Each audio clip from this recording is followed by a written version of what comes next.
ప్రార్థన చేసుకుందాం. అందరూ కూడా స్తోత్రాలు చెల్లిద్దాం. దేవుని వర్తమానం కొరకు స్తోత్రాలు చెల్లిద్దాం.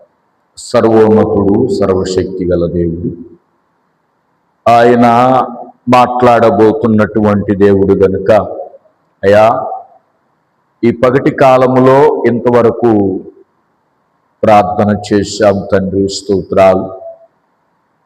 శ్రేష్టమైన ఘనమైన సమయంలోకి వచ్చామయ్యా. అయ్యా మీరు మాట్లాడండి ప్రభువా. జీవం గల నీ మాటలు మాకు అందించండి అని మనమందరం స్తోత్రాలు చెల్లిద్దాం. స్తోత్రం. దేవుని స్తుతిద్దాం. ఆయన నమ్మదగిన దేవుడు, ఆశ్చర్యకరుడు, ఆలోచనకర్త.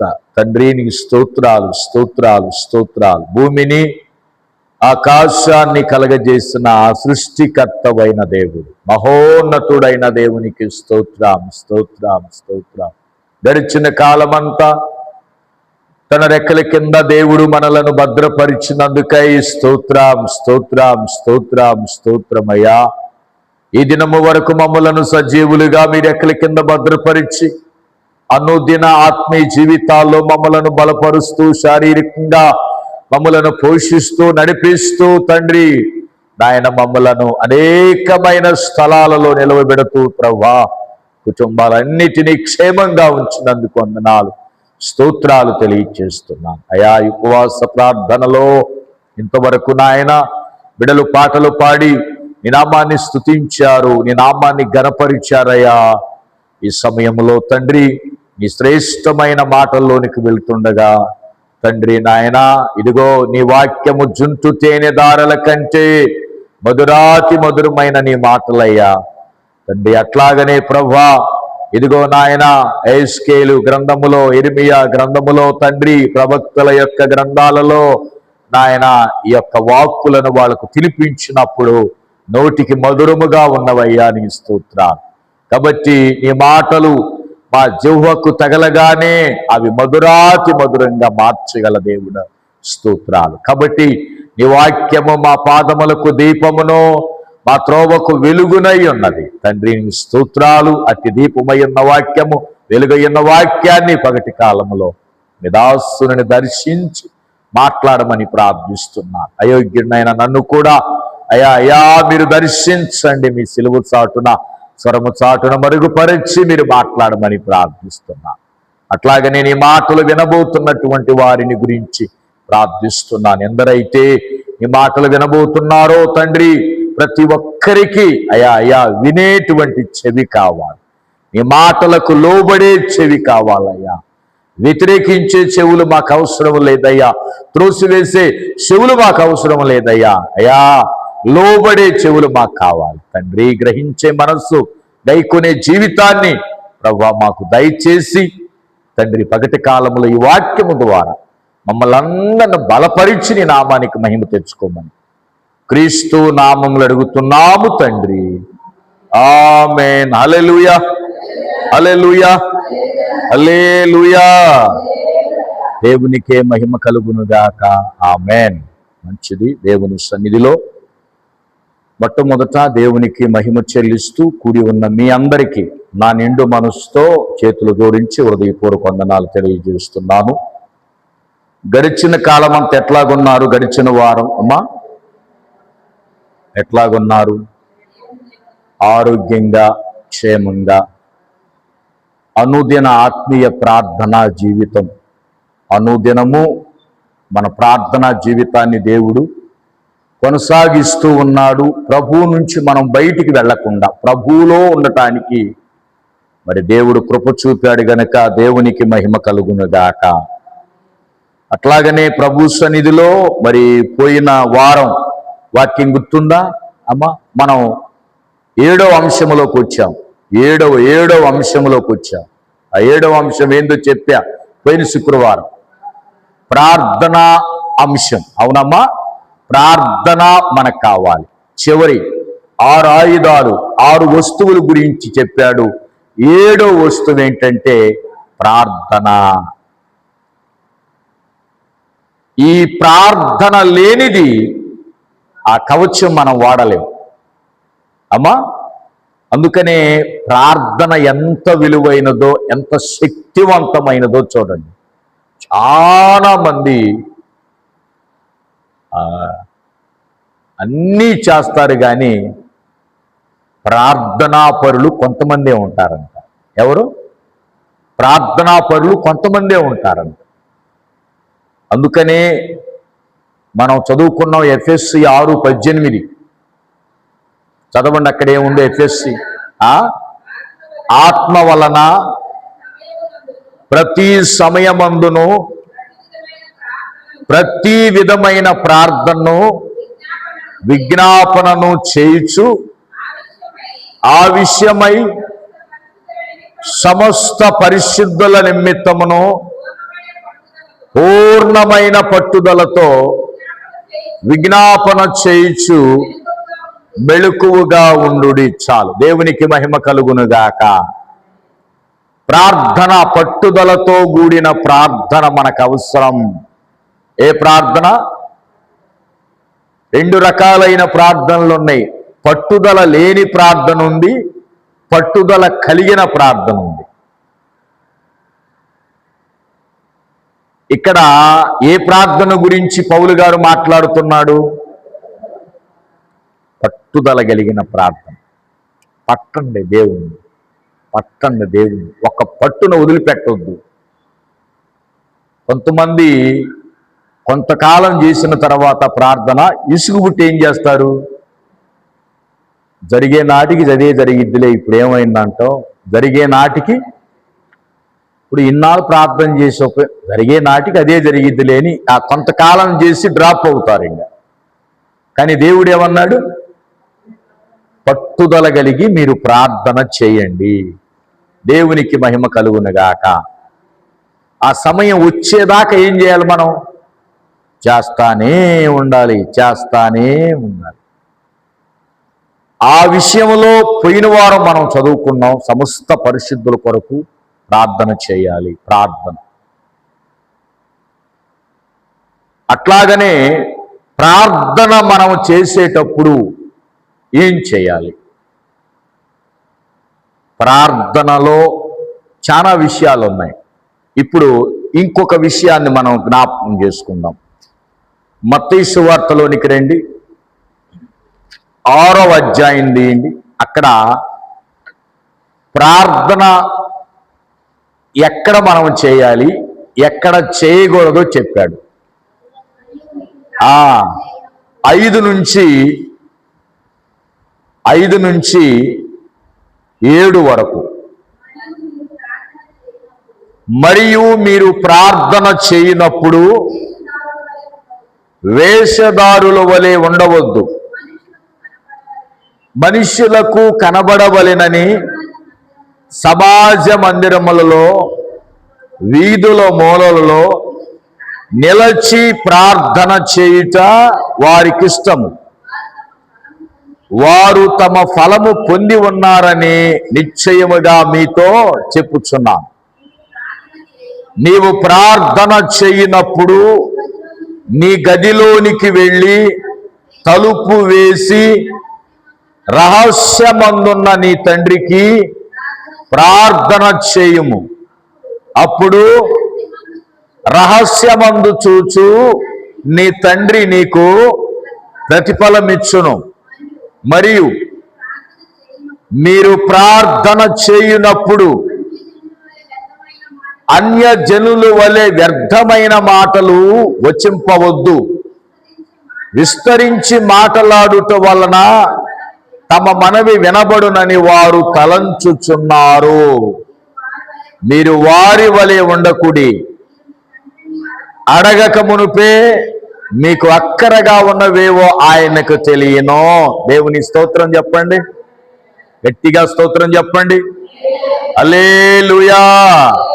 దేవునికే మహిమ కలుగునుగాక. ఏమన్నాడు ఇక్కడ వాక్యములో? 6వ అధ్యాయం, మత్తయి సువార్త 6వ అధ్యాయములో మనుష్యులకు కనబడవలెనని, దేవునికి కనబడవలెనని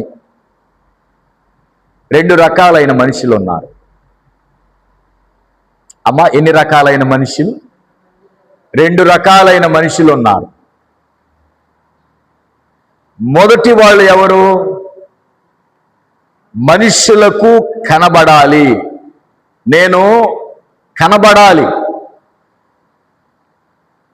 సమాజంలో నేను కనబడాలి, సంఘములో నేను కనబడాలి. దేవుడు ఏమన్నాడంటే ధర్మ కార్యాలు కూడా కనబడేటట్టు చేస్తారంట. ధర్మ కార్యాలు కూడా ఏమన్నాడు దేవుడు? నీవు ధర్మము చేయునప్పుడు అమ్మా, నీ కుడి చేయి చేసేది రహస్యంగా చేయి. ఇక్కడ ధర్మ కార్యాలు, ధర్మాన్ని గురించి చెప్పాడు, ప్రార్థన గురించి చెప్పాడు, ఉపవాసాన్ని గురించి చెప్పాడు. మూడు. ఎన్ని ఉన్నాయి? మూడు ఉన్నాయి. ఒకటి, ధర్మం ఏ విధంగా చేయాలన్నాడు ఈ అధ్యాయంలో, ప్రార్థన ఏ విధంగా చేయాలన్నాడు, ఉపవాసం ఏ విధంగా చేయాలన్నాడు. ఎన్ని రకాలు ఉన్నాయి? మూడు. ఇందులో మనకు కావలసింది ఏంటంటే ప్రార్థన.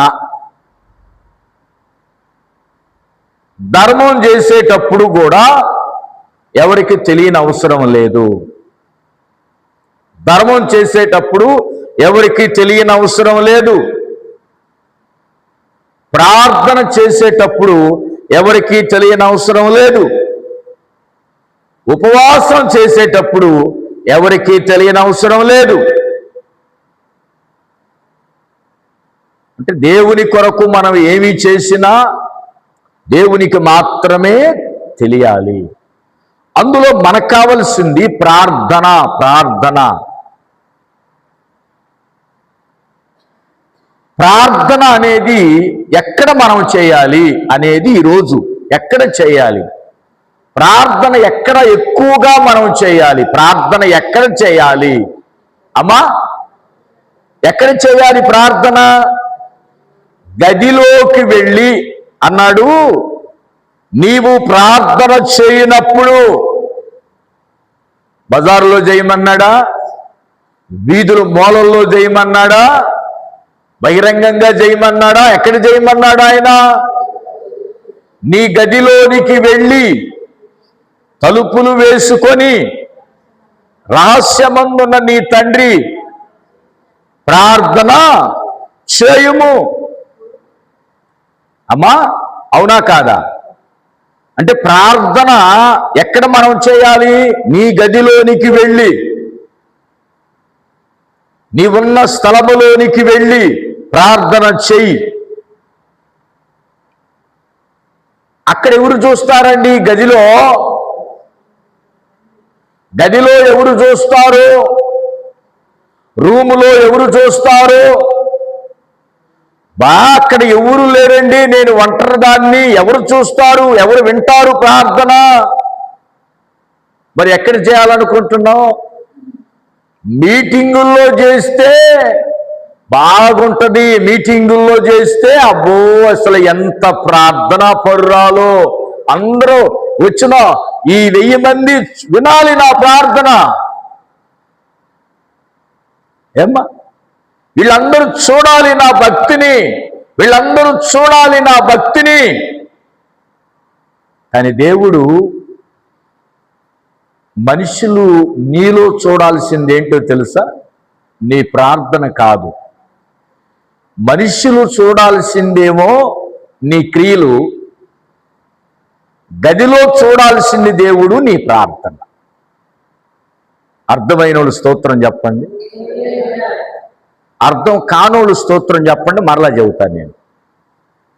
అర్థమైందా చెప్పింది?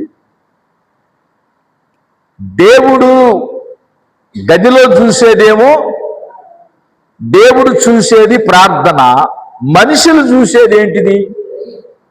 క్రియలు. క్రియలేమో మనుషుల్లో చూడాలి నీ క్రియలు, ప్రార్థనేమో దేవుడు చూడాలి. ఇప్పుడు మనం ఏం చేస్తున్నాం? దీన్ని రివర్స్ చేస్తున్నాం.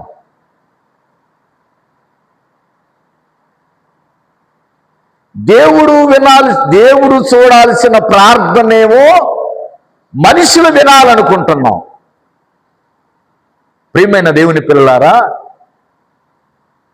గదిలో ఎందుకు దేవుడు రహస్యంగా ప్రార్థన చేయమన్నాడంటే, జాగ్రత్తగా మనం గమనిస్తే ఆ రోజుల్లో ఈ శాస్త్రులు పరిసయ్యులు ఉన్నారు చూసారా? ఎవరు? శాస్త్రులు పరిసయ్యులు. వీళ్ళు మూలల్లో నిలబడి, సమాజ మందిరం నిలబడి విస్తారంగా ప్రార్థన చేస్తారు.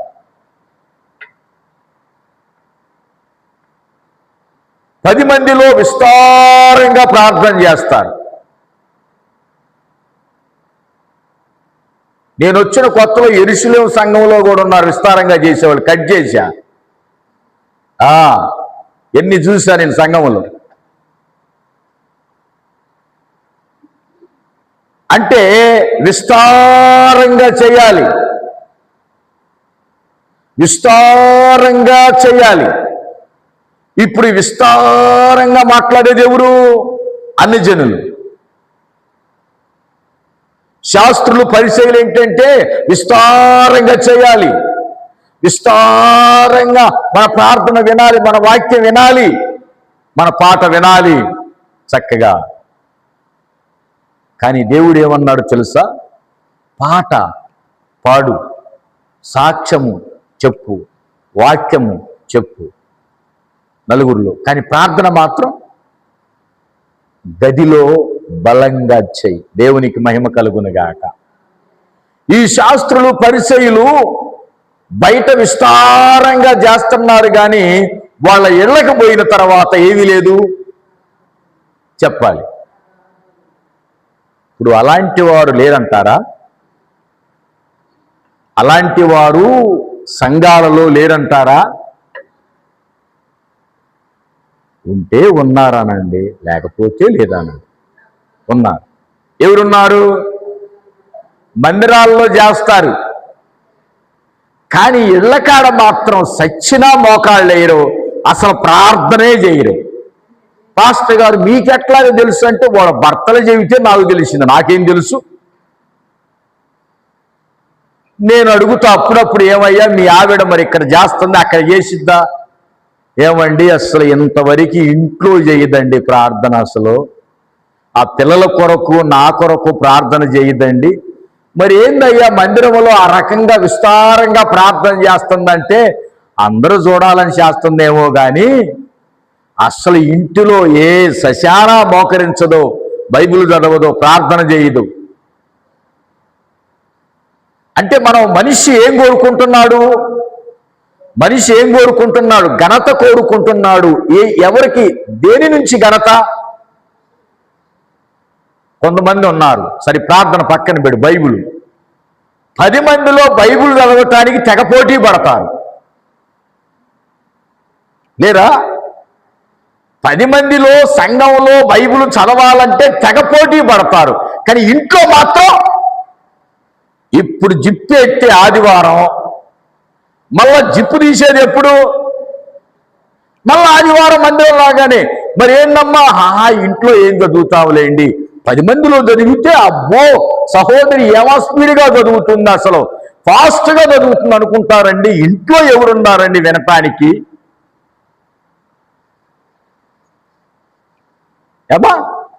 మూడవది, 10 మందిలో విస్తారంగా పాటలు పాడతారు, కానీ ఇంట్లో మాత్రం అసలు పాటల పుస్తకమే తెరవరు. ఏందమ్మా, ఆ ఇంట్లో ఎవరంటారండి? దేవుని సన్నిధిలో మనం మందిరములో ఏదైతే చేస్తున్నామో, మందిరములో మనం ఏదైతే చేస్తున్నామో అదే ప్రాసెస్ మన ఇళ్లలో కూడా చేస్తే ఆ స్థలాలు ఏమైతాయో తెలుసా? దీవించబడునుగాక. ఈ విషయం తెలియని వాళ్ళు ఏం చేస్తారు? ఇది ఆరాధన సమయం కాదుగా, మన మందిరంలో పాటలు పాడవచ్చు, ఇళ్లల్లో పాడుకోవచ్చు, ఇళ్లల్లో చదువుకోవచ్చు, ఆ ఇళ్లల్లో కూడా మనం విస్తారంగా ప్రార్థన చేస్తే చూడండి, ఈ స్థలములో ఉన్న వారిని దీవించిన దేవుడు ఇంట్లో ఉన్న బిడ్డలని, భర్తను కూడా దేవుడు దీవించడా? కానీ శాస్త్రులు పరిచయాలు ఎట్లాగే చేస్తున్నారు వాళ్ళు, ఎట్లాగే చేస్తున్నారు అమ్మా, వీధుల్లో నలుగురికి వినపడాలని చేస్తున్నారు. అలాంటి వాళ్ళని దేవుడు దేనితో పోల్చాడు? ఎవరు చెప్తారు? బైబిల్ చదివిన వాళ్ళు. శాస్త్రుల్ని పరిచయుల్ని ఎవరితో పోల్చాడు? వేషధారులతో పోల్చాడు. అంటే వేషధారణ అంటే పైకి వేషమేమో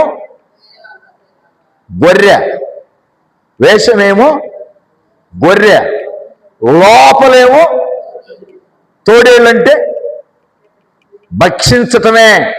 అంటే రాక్షస మనస్తత్వం. ఇంకా దేంతో పోల్చాడు? ఇట్లాగా వీధుల్లో చేస్తూ మనుషులు కనపడాలని చేసేవారిని, ఇంట్లో చేయకుండా వీధిలో చేసేవారిని, సంఘములో చేసేవారిని దేవుడు దేంతో పోల్చాడు? ఒకటి వేషధారులతో పోల్చాడు. ఇంకా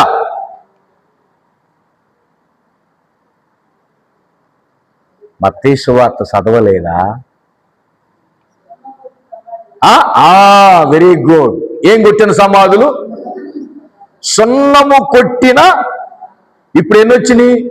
2 వచ్చినాయి. ఒకటి వేషధారులు చెప్పారు, మంచిది. రెండవది సున్నము కొట్టిన సమాధులు. ఇప్పుడు సమాధులు ఎట్లాగుంటాయి చెప్పండి?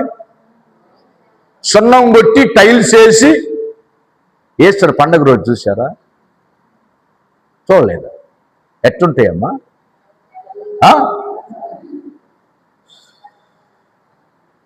బతుకున్నప్పుడు ఒక్క ట్యాబ్లెట్ తెచ్చి, బతుకున్నప్పుడు ఏరా ఆడ మంచినీళ్ళు ఉండేరా అంటే ఏం తీసుకోలేవా? ఓరకుంటున్నావు తప్ప. ఇప్పుడు దాకా పని చేసి వచ్చిన నన్నీ మంటలేంది?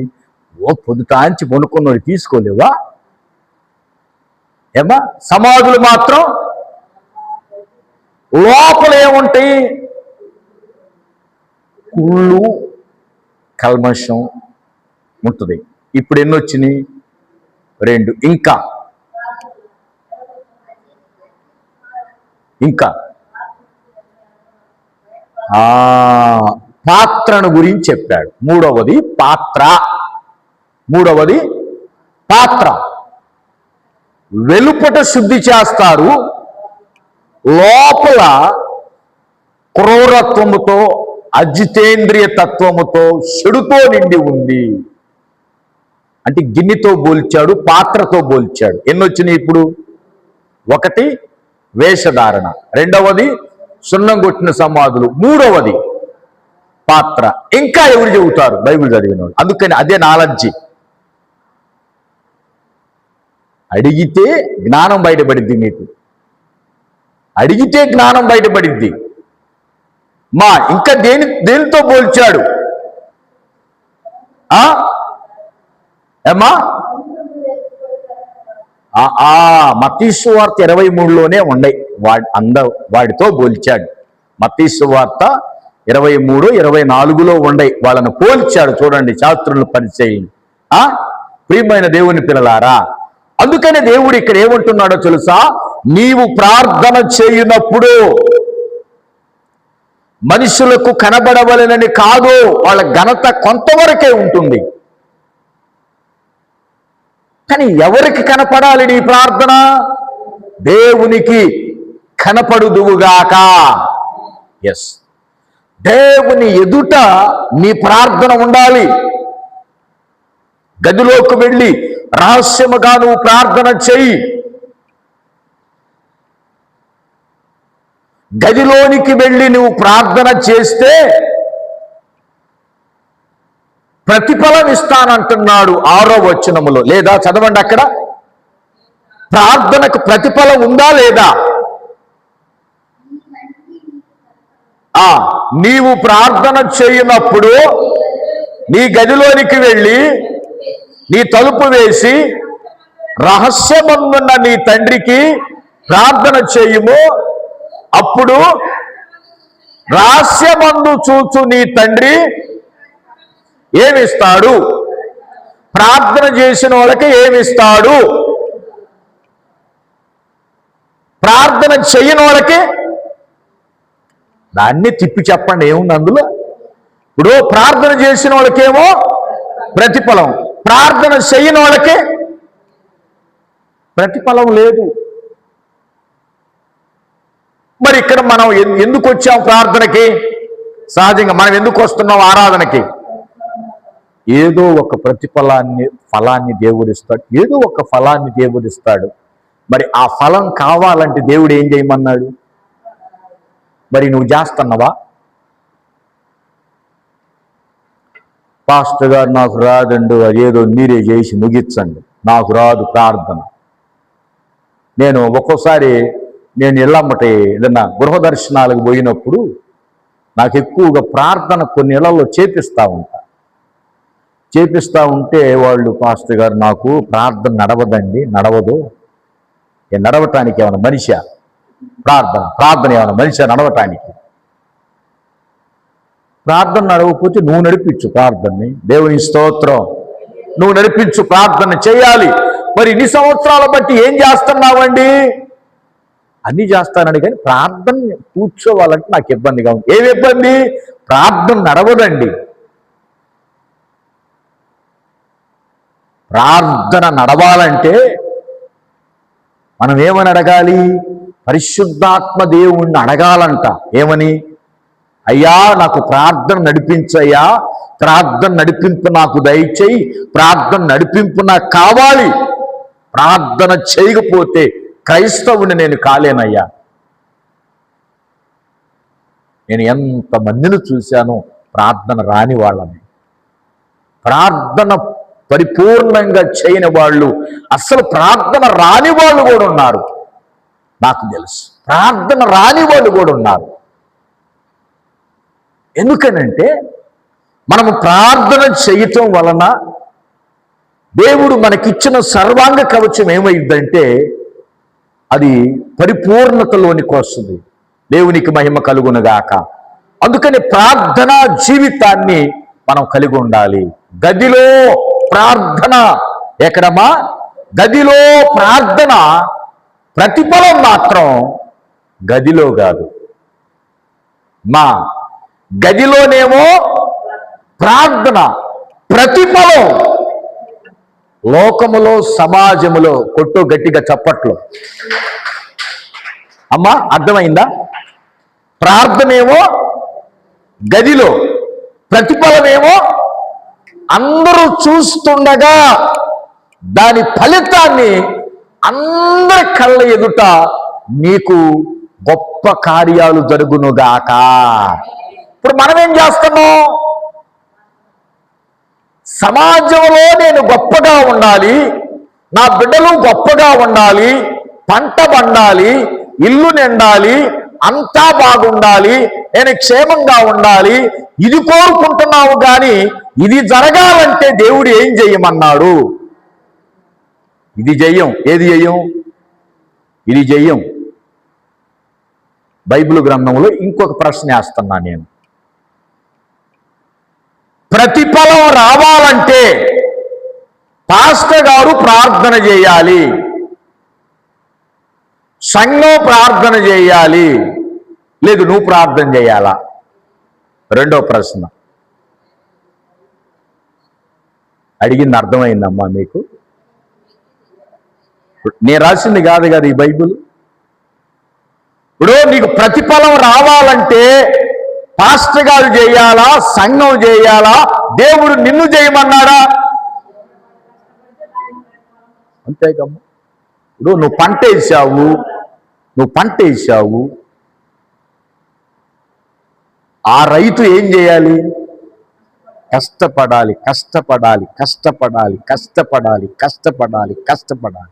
కష్టపడితే ఫలితాన్ని నువ్వు అనుభవిస్తావా లేదా?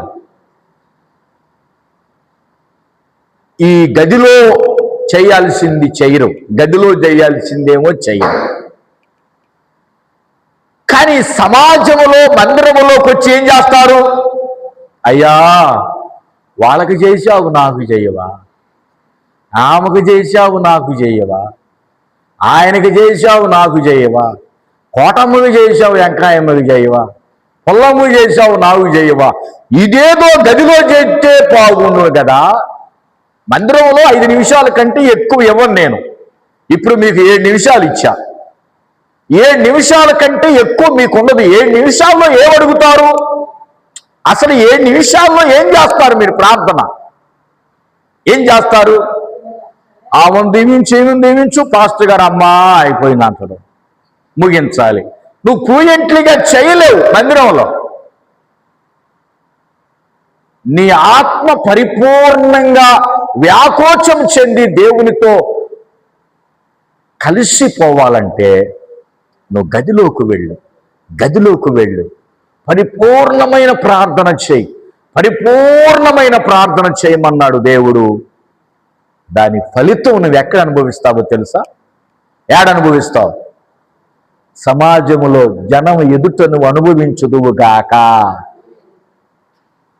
చిన్న ఉదాహరణ చెప్తా నేను ఈ సమయం. చిన్న ఉదాహరణ. ఒక ఆయన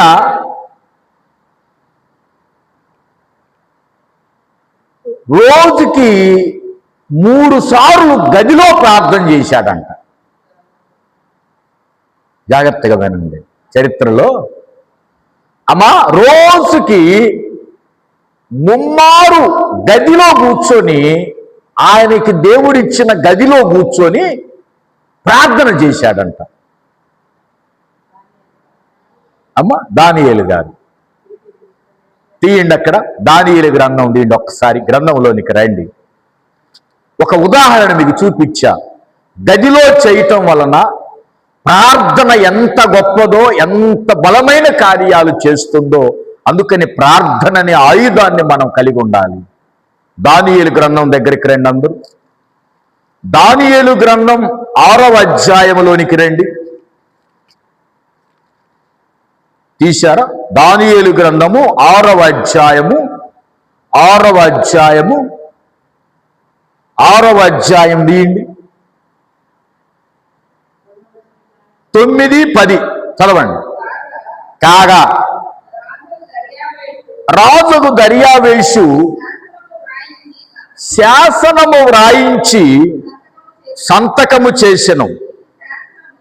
ఇట్టి శాసనము సంతకము చేయబడినని దానియేలు తెలుసుకొనినను అతడు తన ఇంటికి వెళ్ళి యథాప్రకారముగా అనుదినము 3 మోకాళ్ళుని తన ఇంటి పైగది కిటికీలు యెరూషలేము తట్టునకు తెరవబడి ఉండగా తన దేవునికి ప్రార్థన చేయుచు ఆయనను స్తుతించుచూ వచ్చెనో. దేవునికి మహిమ కలుగునుగాక. ఏం చేశాడు దానియేలు గారు? ఏం చేశాడమ్మా? దానియేలు గారు ఎక్కడ ప్రార్థన చేశాడు? ప్రశ్న. దానియేలు గారు ఎక్కడ ప్రార్థన చేశాడు అమ్మా? తన ఇంటి పై గది. తనకొక ప్రార్థనా గది ఉంది, తనకొక ప్రార్థనా స్థలం ఉంది ఇంటిలో. ఆ గదిలోనికి వెళ్ళి మోకాళ్ళుని 3 దేవునికి ప్రార్థన చేయుచు దేవుణ్ణి స్తుతించుచూ వచ్చెనో. దేవునికి మహిమ కలుగునగాక. ఇక ఇంట్లో ఈ కూర్చొని ఏం చేస్తున్నాడు ఆయన? రోజుకు 3 సార్లు ప్రార్థన చేయటం ప్రారంభించాడు, దేవుణ్ణి స్తుతించటం ప్రారంభించాడు. కానీ ఎవరికి తెలియదు. నా దేవుడు చూడాలి, మనుషులు చూసినా చూడకపోయినా పర్వాలేదు, నా దేవుడు చూడాలని ఆయన రహస్యముగా తన గదిలో కూర్చొని యథావిధిగా ఏం చేస్తున్నాడు? ఆయన ప్రార్థన చేయటం ప్రారంభించాడు. ఇదిగో ఈ అనుభవం మనకుందా? సంఘములో అందరూ లేరండి, కొంతమంది మంచి ప్రార్థన పరులు ఉన్నారు. నేను చెప్పాల్సిన పని లేదు. చాలా మంది ఇళ్లలో ప్రార్థనలు చేస్తున్నారు, చక్కగా ఉదయం సాయంత్రం ప్రార్థనలు చేస్తున్నారు. కానీ కొంతమంది ఈ ఇంటిలో ప్రార్థన అనుభవం లేదు, గదిలో ప్రార్థన అనుభవం లేదు. ఏమండి, అసలు ప్రార్థన చేయటం మాకు రాదండి, ఏ రోజు ఇంటిలో మోకరించి ప్రార్థన చేయలేదు. ఒకసారి నేను ఒక సహోదరుని పిలవటానికి ఎక్కడికో వెళ్తున్నాం, ఒక 10 మందిని.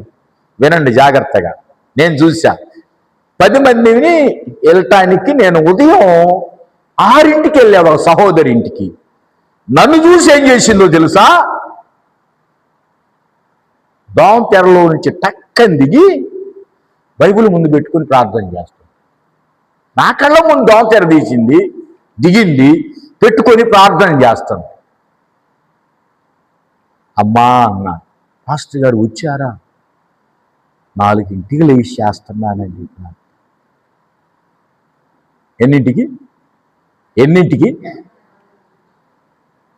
ఇప్పుడు నేను చూడలేదనుకో, నమ్ముతాగా? ఇప్పుడు నేను చూడలేదు కాబట్టి నమ్ముతా. నన్ను చూసి నీవు దోమ తెరలో నుంచి దిగి మోకరించి బైబిల్ ముందు తెరిచి ప్రార్థన చేస్తున్నావు. నేను అనుకున్నా, మళ్ళా ప్రవచనాలు చెప్పామా?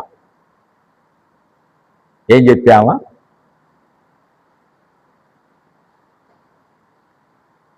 ఎవరిని మోసం చేస్తున్నావు నువ్వు? ఎవరిని మోసం చేస్తున్నావు? నేను మోసపోను. నువ్వు చేసినా చేయకపోయినా నాకు నష్టం ఏమీ లేదు. దేవునికి నష్టం అసలే లేదు. నాకు లేనప్పుడు ఆయనకి ఎందుకు నష్టం? ఇప్పుడు ఇన్నింటికి నష్టం ఎవరికమ్మా? నష్టమే కాకుండా మనుష్యులు కనబడవలెనని, ఒకవేళ నేను వచ్చిన తర్వాత మంచం మీద పడుకొని ఉంటే మళ్ళా రేపొద్దున ఆయన ఎవరికైనా చెబుతుడేమో. ఏమని? ఏందమ్మా ఆత్మతో మాట్లాడామా, ఇంతవరకు ప్రార్థన కూడా చేయలేదు అంటడేమోనని ఆయన నోట్లో పడే కంటే లేచి శుభ్రం కూర్చుంటే ఆయన చూస్తారు కదా నాకు. స్తోత్రం చెప్పు. హల్లెలూయా. ఇంటిలో నీకు ప్రార్థనా జీవితం లేదు. నేను అన్నాను, కొన్నాళ్ళకి నీ ఆత్మీయ జీవితం పడిపోయింది సహోదరన్న, పడిపోయింది. ఈరోజు మనుషులు మెప్పు కోసము, మనుషులు ఘనత కోసము ప్రవచనాలు చెప్పి ఏదో విస్తారంగా నలుగురిలో కూర్చొని ప్రార్థన చేసి అస్సలు ఆయన ఎక్కడ చేయమన్నాడో అక్కడ నీవు చేయకుండా గడిపితే కొన్నాళ్ళకి ఆ జీవితం ఏమైందో తెలుసా? ఆటోమేటిక్గా సాతాను చేతుల్లోకి వెళ్ళిపోయింది. పాస్టర్ గారు మీరు ఎట్లాగా చెబుతున్నారని అంటే, నేను చూసిన సత్యాలు ఉన్నాయి, నేను చూసిన విషయాలు చాలా మందిని చూశాను. నేను కూడా అంతే, ప్రార్థన చేయకపోతే నేను కూడా సేవ పడిపోయింది ఆటోమేటిక్గా. ప్రార్థనా జీవితం ఇదిగో ఈ గదిలో ప్రార్థన, నీ ఉన్న స్థలములో ప్రార్థన. ఏమండి, యాకోబు ప్రార్థన చేసినప్పుడు ఎవరు చూశారు? ఎవరన్నా చూశారా? చూడలేదే. ఒంటరిగా కూర్చొని అడగటం మొదలు పెట్టాడు, తనకు తాను కుమిలిపోవటం మొదలు పెట్టాడు, నన్ను ఆశీర్వదించని ప్రార్థన చేయటం మొదలు పెట్టాడు. ఒంటరిగా ఏడుస్తున్నాడు. అదే అన్నాడు, గదిలోకి వెళ్ళి ఏడు, ఒంటరిగా ప్రార్థన చేయి. అమ్మా చాలా మంది ఏంటో తెలుసా, ఈ గదిలో ప్రార్థన ఉండదు, ఈ గదిలో అనుభవం ఉండదు, ఈ ప్రార్థన గది ఉండదు, ప్రార్థనా స్థలం ఇంట్లో ఉండదు. కానీ మనుషులు మాత్రం నువ్వు చెయ్యయ్యా మనుషుల్ని పీడించే కంటే ఆ పీడించేదేదో. ఏమ్మా, దేవుణ్ణి పీడించరా? పీడించకూడదా? పీడించాలి. దేవునికి మహిమ కలుగునుగాక. అమ్మా, ఈయన చూడండి, ఎక్కడ ఈయన ప్రార్థన చేశాడు? గదిలో చేశాడా లేదా? గదిలో ప్రార్థన చేస్తే ఈ ఆశీర్వాదం దానియేలు ఎక్కడ పొందుకున్నాడు చెప్పండి? ఇప్పుడు ఎక్కడ పొందుకున్నాడు దానియేలు? ఇప్పుడు గదిలో ఈయన ప్రార్థన చేస్తే ఈ ప్రతిఫలం ఎక్కడ పొందుకున్నాడు? మరేమ్మా ఎక్కడ పొందుకున్నాడు దానియేలు? ఎక్కడ పొందుకున్నాడు దానియేలు?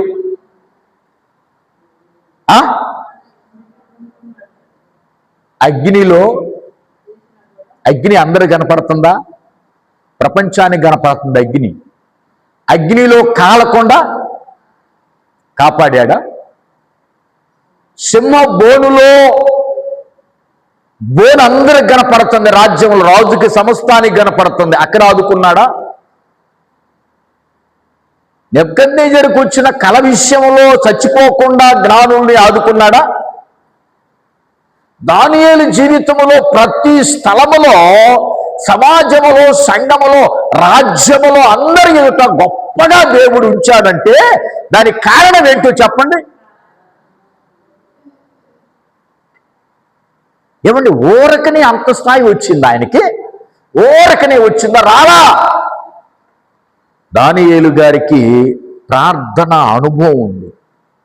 ఈరోజు సంఘములో ఈ ప్రార్థన గది ఉంటే నీ ఇంట్లో, ఈ ప్రార్థన ధూపం నువ్వు వేయగలిగితే, ఈ ప్రార్థన సమయాన్ని దేవుడు ఇవ్వగలిగితే దేవునికి, దేవుడు సమాజములో, సంఘములో గొప్పగా నిలబెట్టునుగాక, ఆశీర్వదించునుగాక, దీవించునుగాక. మనమేమనుకుంటామో తెలుసా? నలుగురు చూసేది నాకు కావాలి, నలుగురు మెచ్చుకునేది నాకు కావాలి. అబ్బా, దేవుణ్ణి నమ్ముకున్నావు, ఎన్ని కార్యాలు చేశాడు, దేవుణ్ణి నమ్ముకున్నావు, ఎంతగా ఎదిగావు, దేవుణ్ణి నమ్ముకున్నావు, ఇల్లు కట్టావు, మంచిదే, ఇల్లు, ఉద్యోగం అందరూ చూస్తున్నారు, కానీ జనం చూడండి నువ్వు చేస్తే. ఇవన్నీ ఏమో జనం చూస్తున్నారు, కానీ దేవుడు చూసేది నువ్వు చేయట్లా. ఏంటి దేవుడు చూసేది? ఏంటిదమ్మా దేవుడు చూసేది? ఇక్కడ దేవుడు ఏమన్నాడు? మత్తయి సువార్త 6:6లో, రహస్యమందు చూచు నీ తండ్రి నిన్ను నీ గదిలో చూస్తున్నాడు, నువ్వు ప్రార్థన చేసేటప్పుడు చూస్తున్నాడు. కొంతమంది ఏమంటారు తెలుసా? ఇంకొకటి, పాస్టర్ గారు నా ప్రార్థన దేవుడు చూడటం లేదండి, నా ప్రార్థన దేవుడు ఎంటలేదండి, ఏమైపోతుందో నా ప్రార్థన అని ఒక ఆమె అన్నది. ఇక్కడ దేవుడు ఏమంటున్నాడు? చదివారు కదమ్మా, ఇక్కడ ఏమంటున్నాడు ఆయన? విజయమ్మ, నేను చూస్తున్నాను అని ఆయన అంటుంటే మనం ఏమంటున్నాం? ఎవరిది కరెక్ట్? దేవుడిది కరెక్టా లేకపోతే మనుషులది కరెక్టా? దేవుడిదే కరెక్ట్. ఆయన చూస్తున్నా, నేను నీ ప్రార్థన నేను చూస్తున్నా, నీ ప్రార్థన నేను వింటున్నా, చెయ్యి ప్రార్థన వింటున్నా, చెయ్యి నువ్వు ప్రార్థన చెయ్యి, నీ ప్రార్థన నేను రాసుకుంటున్నా, నేను వింటున్నా. ప్రార్థన గొప్పతనం. అందుకనే సర్వాంగ కవచములో చివరి భాగం ప్రార్థన శక్తితోనూ క్రైస్తవుడు నింపబడితే, కూర్చొని ప్రార్థన చెయ్యి, గదిలో మోకరించు, ప్రార్థన చెయ్యి, ప్రతిఫలాన్ని దేవుడిచ్చునుగాక. చూడండి, దానియేలుని ఎంతగా నిలబెట్టలేదా? యేసోపుని నిలబెట్టలేదా? ఏమా, ఇప్పుడు వీళ్ళందరూ మోషే గారిని ప్రార్థన, దావీదు గారు ప్రార్థన, దావీదు గారు నిలబెట్టింది ప్రార్థన జీవితం. గదిలోకి వెళ్ళి రహస్యంగా ప్రార్థన చేశాడు. ఈ ప్రార్థన జీవితం మన కన ఉంటే, ఈ ప్రార్థన అలవాటు మనకు గనక ఉంటే గొప్ప కార్యాలు దేవుడు జరిగించునుగాక. అమ్మా, మదిలో వాక్యం, గదిలో ప్రార్థన, మీదిలో. నేను ఎప్పుడు చెప్పేది అదే కదా, నీకు సాక్ష్యం ముఖ్యం. నేను ప్రవచనాన్ని నమ్మను, నేను మనిషిని నమ్మను. ఫస్ట్ కానీ నేను దేని నమ్ముతా? నేను బైబిల్ చదివిన దాన్ని బట్టి దేని నమ్ముతానో తెలుసా? నీ ప్రవర్తనని నేను నమ్ముతా.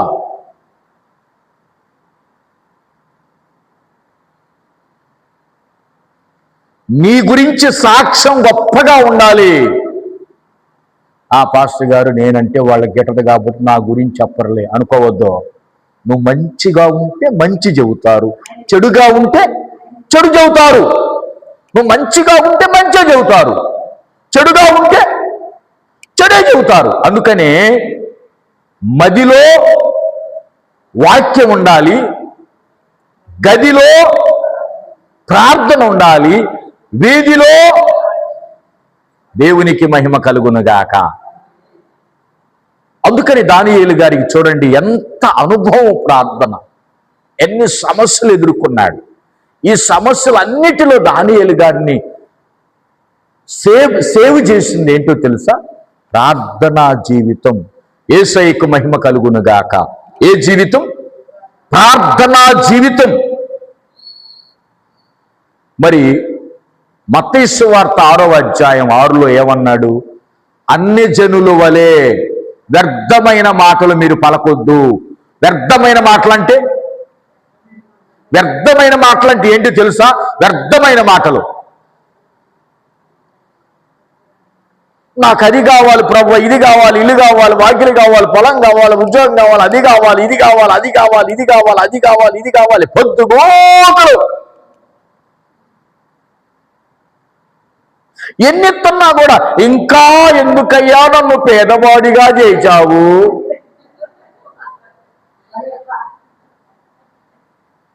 నీకు అన్నెత్తన్నా, నీకు అంత ఆశీర్వదిస్తున్నా, అంత దీవిస్తే ఎందుకయ్యా నన్ను ఒంటరిగా పేదవాడిగా చేశావు?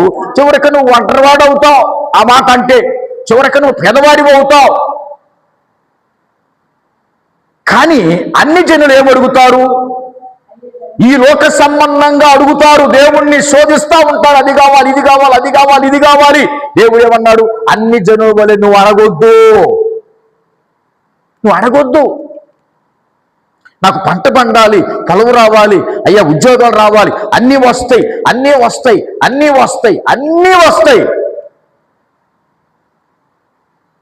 దేవుడు అన్నీ ఇస్తాడు. కానీ బైబిల్లో యేసయ్య అడగమన్నది ఏదో చెప్పండి, ఎవరు చెబుతారు? ఏమడగమన్నాడు? జ్ఞానం అడగమన్నాడు, ఆత్మను అడగమన్నాడు. ఏమడగమన్నాడు? జ్ఞానం అడగండి, ఆత్మ అడుగుతున్నామా? ఈ రెండు మాకెందుకు కాస్ట్ గారు లేనిపోయిన కాలం.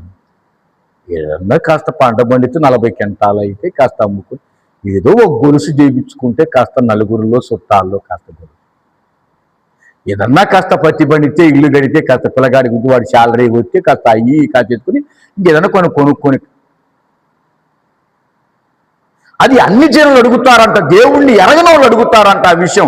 కానీ దేవుణ్ణి ఎరిగిన వాళ్ళు దేవుడు ఏమడగమన్నాడు? అయ్యా ఇవన్నీ నాకు ఇచ్చావు, నాకు ఏది కావాలో ఇచ్చావు, నాకేం కొదవలేదయ్యా, కానీ నీ జ్ఞానమే కొదువుగా ఉందయ్యా. స్తోత్రం చెప్పండి. యాకోబు రాసిన పత్రిక 1వ అధ్యాయం 5వ వచనం అందరికీ తెలిసిన వాక్యమేది. మీలో ఎవరికైనా అతడు దేవుణ్ణి. ఇప్పుడు మనిషికి ఏం కొదువైంది చెప్పండి? అక్కడ ఆహారం అన్నాడా, వస్త్రాలు అన్నాడా, పొలం అన్నాడా, ఉద్యోగం అన్నాడా, జ్ఞానం అన్నాడా? ఇప్పుడు ఏం కొదువైంది మనిషికి? కొదువైంది అడగట్లా.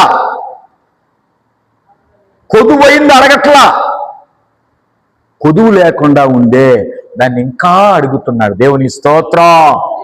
జ్ఞానం అడుగు,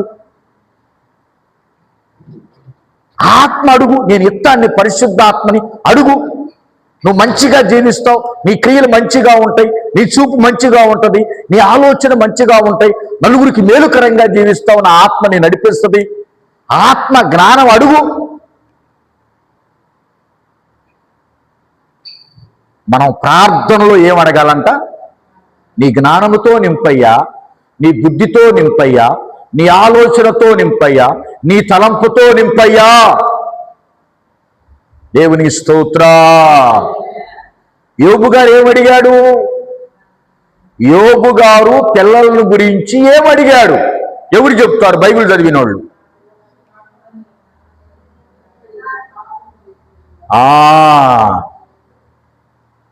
ఈ పిల్లలు ఎక్కడా నీకు వ్యతిరేకంగా పాపము చేసి నిన్ను దూషించకుండా ఉండాలి తండ్రి. ఎప్పుడు నిన్ను ప్రేమించేవారుగా, నిన్ను ఆరాధించేవారుగా, నీ జ్ఞానాన్ని, ఆత్మను కలిగి ఉండేవారుగా ఈ పిల్లలు ఉండాలయ్యా.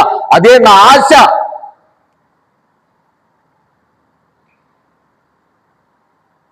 మా వాడికి మంచి ఉద్యోగం, వాడు ఎక్కడ నాకు పర్వాలేదు, వాడు ఉద్యోగం చేస్తే చాలు, నాకు వాడు ఉద్యోగం చేస్తే చాలు.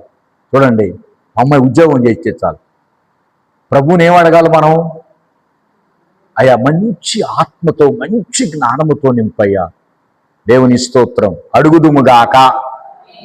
అందుకని ఈ సమయంలో దేవుడు ఏమంటున్నాడో తెలుసా? ప్రియమైన దేవుని పిల్లలారా, ప్రార్థన చేసేటప్పుడు అన్ని జనుల వలె ఇవన్నీ మీరు అడగొద్దు, లోక సంబంధమైనది మీరు అడగొద్దు. దేవుడికి తెలుసు ఏం కావాలో. మరి ఏం అడగాలి? ఏం అడగాలి మనం? పరలోక ప్రార్థన కింద అంటాడు, పరలోక ప్రార్థన చెప్పాడు. ఏం అడగాలి?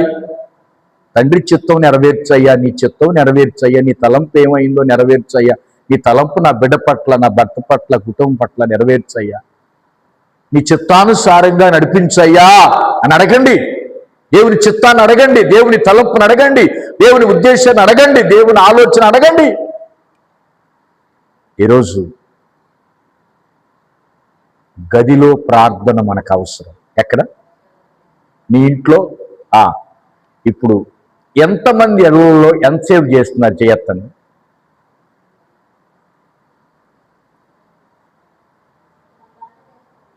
గంట చేస్తావా నువ్వు?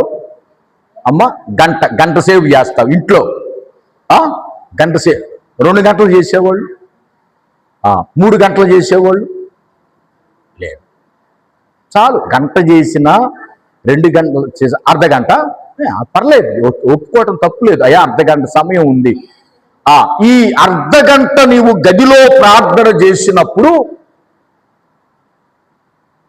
ఆ గదంతా కూడా దేవుని వెలుగుతో నింపబడిద్ది. నువ్వు ప్రార్థనలో ఎప్పుడైతే కూర్చుంటావో ఆ గదంతా దేనితో నింపబడిద్ది? శక్తితో, ఆశీర్వాదముతో నింపబడింది. దేవునికి మహిమ కలుగునుగాక. అర్ధగంట కాదు, పెంచండి. ఆదాయం పెరుగుతుందా?